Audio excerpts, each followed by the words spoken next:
अल मलहमतुल उज़्मा।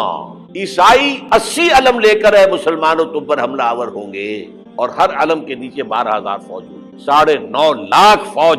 ये नेटो की तैयारी किसके लिए हो रही है? जब यूएसएसआर का खात्मा हुआ तो पूछा गया था नेटो चीफ से, अब किस लिए? तुम्हारा वो दुश्मन तो खत्म हो गया, अब हमें इस्लामिक फंडामेंटलिज्म से निपटना है। वो जानते हैं खतरा यही है, अब इस्लाम उभर सकता है। मुसलमानों के सीनों के अंदर वो आग है, ऊपर खाकिस्तान आ गया है, तुम्हें उठाना बैठना, ये अंदर तो अंगारा है, ऊपर से राख है, इससे धोखा न खा जाना इनके दिलों के अंदर। और बुश ने कहा था मुसलमान चाहते हैं कि हिस्पानिया से लेकर इंडोनेशिया तक निजाम खिलाफत कायम करें।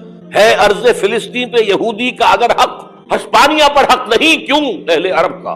हिस्पानिया में तो 800 साल हुकूमत की मुसलमानों ने, और अभी 500 बरस ही गुजरे हैं ना। यहूदी तो अर्ज़ मुकद्दस से 2000 साल निकाले गए, उन्हें ना क्या बात किया गया, अरबों के सीने में खंजर भोंक दिया गया। वो छोटा सा मुल्क जो चाहता करता, कोई पूछने वाला नहीं।